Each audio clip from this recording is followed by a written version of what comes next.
तपाईहरुले एप्लाई गरेको आईपीओ तपाईहरुकै मोबाइलबाट तपाईलाई पर्यो कि परेन कसरी हेर्ने अब आउने आईपीओ मा तपाईकै मोबाइलबाट कसरी भर्ने आईपीओ मा कति लगानी गर्दा तपाईलाई पर्छ नमस्ते एभ्रीवन दर्शकबिन तपाईहरुले टाइटलबाट नै थाहा पाइसक्नुभयो आजको टपिक्स के रहेको छ भनेर तपाईहरुले चाहिँ कति लगानी गर्दा चाहिँ आईपीओ पर्छ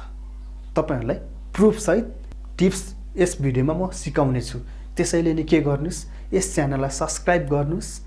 so let's start our topics सुरुको टपिक्स रहेको छ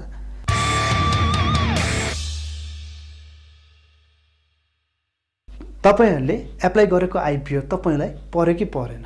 रिजल्ट हेर्नको लागि सजिलो आइडिया म सिकाउने छु त्यसको लागि मेरो लगानी.com मा गएर तपाईले आफ्नो अकाउन्ट डिमेट अकाउन्ट युज गरेर हेर्न सक्नुहुन्छ यसैगरी मेरो शेयरबाट पनि तपाईहरुले हेर्न सक्नुहुन्छ यसको लागि चाहिँ म तपाईहरुलाई स्क्रिनबाट सिकाउने छु दर्शकबिन तपाईहरु आफ्नो मोबाइल वा ल्यापटपको कुनै पनि ब्राउजर ओपन गर्नुहोस् र ब्राउजर ओपन गरिसकेपछि तपाईहरुले के गर्नुस् मेरो लगानी.com टाइप गर्नुस् यति गरेर इन्टर गरिसकेपछि मेरो लगानी.com को वेबसाइट पेज खोल्दछ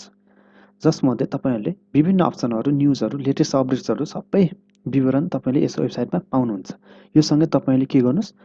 आईपीओ अप्सनलाई फेरि क्लिक गर्नुस् र आईपीओ रिजल्टमा टच गर्नुस् यति गरिसकेपछि आईपीओ रिजल्ट सजिलैसँग हेर्न सक्नुहुन्छ जसमा चाहिँ कुन कम्पनीको आईपीओ हेर्न चाहनुहुन्छ त्यस कम्पनीमा तपाईले सिलेक्ट गर्नुस् र डिमेट अकाउन्ट राखेर सर्च गर्नुस् यति गरिसकेपछि तपाईहरुले चाहिँ आईपीओ रिजल्ट सजिलैसँग हेर्न सक्नुहुन्छ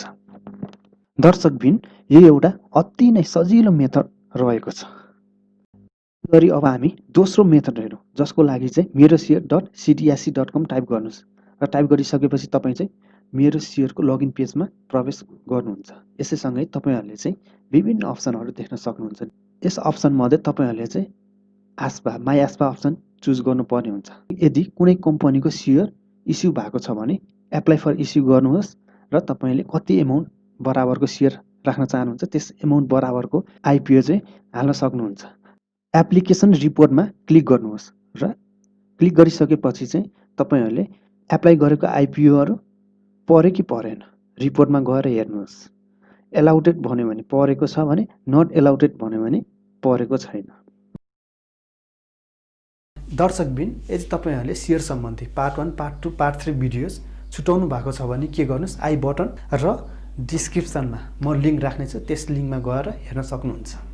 र अन्तिममा तपाईहरुलाई बोनस टिप्स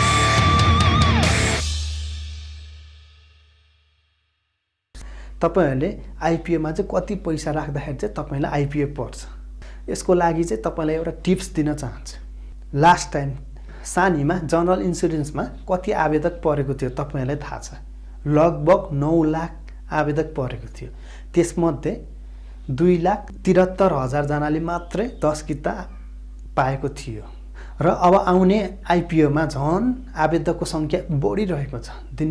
त्यसैले नै तपाईहरुले उपायहरु नअपनाई तपाईलाई आईपीओ पर्दैन 100% पर्दैन झन् अब आउने आईपीओ मा त 9-10 लाख नै पुग्न सक्छ म तपाईहरुलाई अलिकति एक्सपिरियन्स सुनाउन चाहन्छु मेरो फ्यामिलीबाट 5 जनाले एप्लाई गरेको थियो त्यसमध्येमा 1000 र 2000 रुपैयाँ लगानी गरेको थियो र मैले चाहिँ के गरे 11000 लगानी गरे 5 जना मध्येमा मलाई मात्रै पर्यो अरु 4 जनालाई कसैलाई नि परेन किन परेन तपाईहरुलाई चाहिँ स्क्रिनमा नि म देखाउने छु प्रुफ सहित त्यसैले नि अब लगानी गर्दाखेरि के गर्नुस् 1000 2000 तपाईहरुले लगानी नगर्नुस् तपाईले 10000 11000 12000 यसरी लगानी गर्नुस् तपाईलाई पर्ने चान्स धेरै हुन्छ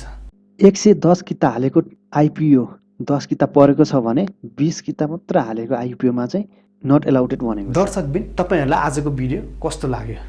यस भिडियोमा केही कमी कमजोरी पाउनु भयो भने के गर्नुस् कमेन्ट गर्नुस्